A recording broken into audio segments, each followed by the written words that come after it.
Modi Macron বৈঠক, নতুন কূটনৈতিক বার্তা, শেয়ার বাজার ঘুরে দাঁড়ালো, সেন্সেক্স নিফটি। ভারত ফ্রান্স সম্পর্ক কি এবার নতুন উচ্চতায় উঠতে চলেছে? সকালে ধাক্কা কিন্তু শেষে হাসি বাজারে।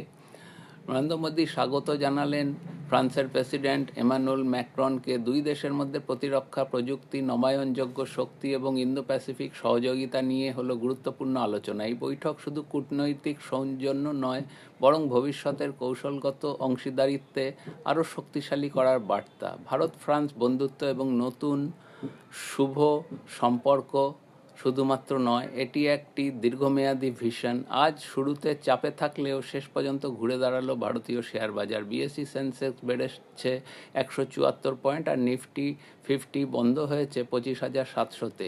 আইটি সেক্টর ছিল চমকে।